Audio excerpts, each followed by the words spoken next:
Oris Big Crown Propilot. Fantastic watch, great dimensions, classic looks, but there are a few concerns that might stop me from purchasing an Oris in the future. Let's check them out.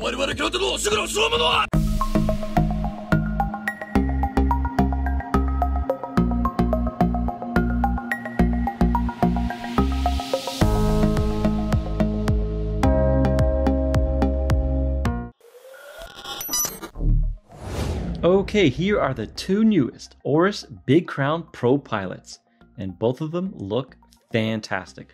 Let's start off with the limited edition. So this is the TLP the Okavanga Air Rescue Limited. No. This one is the Reno 57 Air Races Limited. No, that's not it.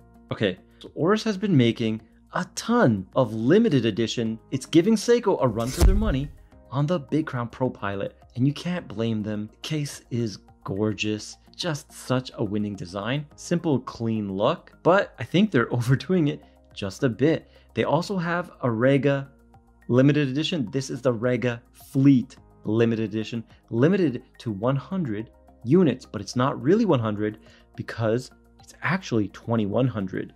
100 times 21 different case backs. And when we look at the case back, you can see we are number 66 out of 100. Seems ultra limited, but again, 2100. The Rega Fleet has 21 different air vehicles, and for each one, there is a case back. 3 Bombardier Challengers are the newest addition to the fleet. So I guess that's the rarest case back. There's only 3 of those, so 300 of that Bombardier Challenger. And I believe this is a Bombardier helicopter. I'm not sure. And you can pick your number if it is available online. It's very nice. Quick release spring bars, 20 mil straps tapering down to 17. And we do have that airplane inspired seatbelt lift lock, fully milled. And I love this system because it's infinitely adjustable. Just put it in, better than micro adjust. Just put it however you want and lock it in place by pushing down. And that's it. Lay it on top and then push down to lock it in. It kind of closes weird, but I guess once it breaks in, it'll be a little bit better. But overall, this is a strange clasp. Now let's check them out side by side. The bronze one is not limited, guys. It's a normal big date Propilot, and the size is actually different. 41 millimeter in diameter on the bronze, 41.5 on the Rega. Why? Because the bezel sticks out just a hair, and it's a movable bezel. The thickness is different as well. The bronze, 12.9 millimeters in thickness, and the Rega, 12.3. Why is that? Solid case back, and the bronze has that see-through case back. When you put a glass, you make the case back thicker. And there you see that beautiful red rotor on the Oris caliber 751. Both of them have the same lug to lug, 49 millimeters even. So that's shared along with the strap sizes. Now look at the legibility difference.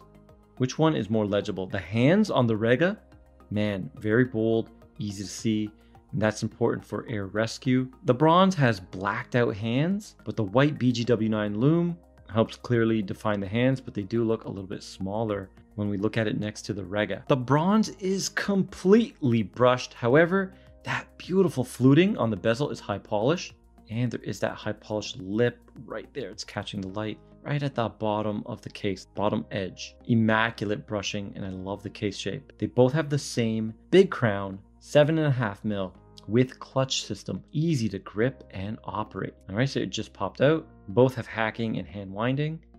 Push it in and screw it down, very nice.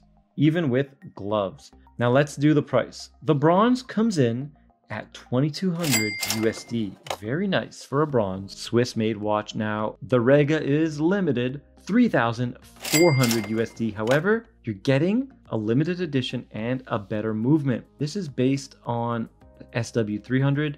This is based on the SW200. And when you wind both of them, you can tell right away. Now, I forgot to mention the bezel is bi-directional. Doesn't feel the greatest, to be honest. Kind of jittery. I would describe this as jittery action. All right, but it works. Legibility is, I would say, terrible.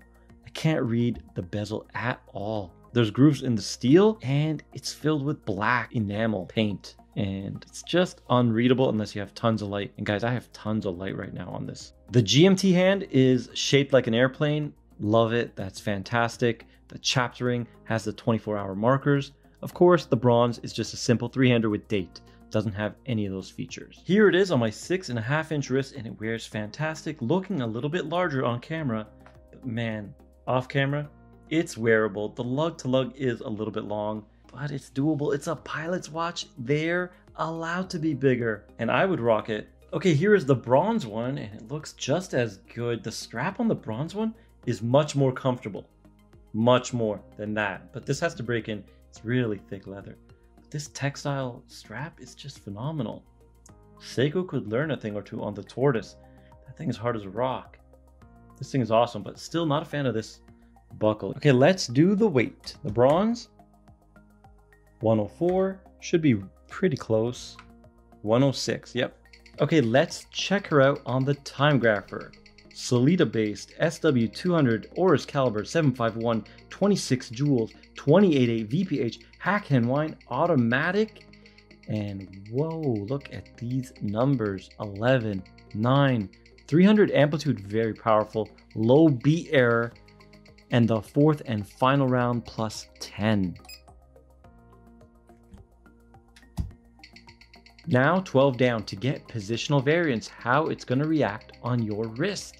Okay, look at this. Amplitude did drop. Beat error got better to perfection. 0.0 and plus 6, plus 7. Very nice.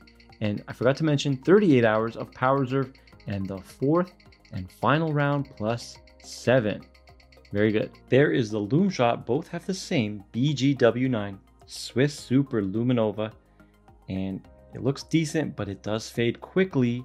So the Lume is one of the weak spots of the Big Crown Propilot. The hand's very strong though on that Rega. You can tell the Rega's on the left, right here. Okay. Now in the intro I mentioned there are a couple things stopping me from buying the Oris. Dust under the crystal, they should be doing better. Oris has fantastic manufacturing processes for the hands. That's why they're always put on perfect. You just have to add a new step for cleaning the dust to get to the next level. They do charge a pretty penny, so I think it's warranted. Also, the weak lume is kind of a factor, and I'm not too big on the clasp. I know it's cool, it's aviation themed. With those small nitpicks, those are my reasons why I'm hesitant to buy an Oris, but I still want one. And I'm thinking of a Big Crown, but not these ones. But maybe you guys will see that in the future. And now, if you like this video, please like, share, and subscribe, and I'll see you in the next one.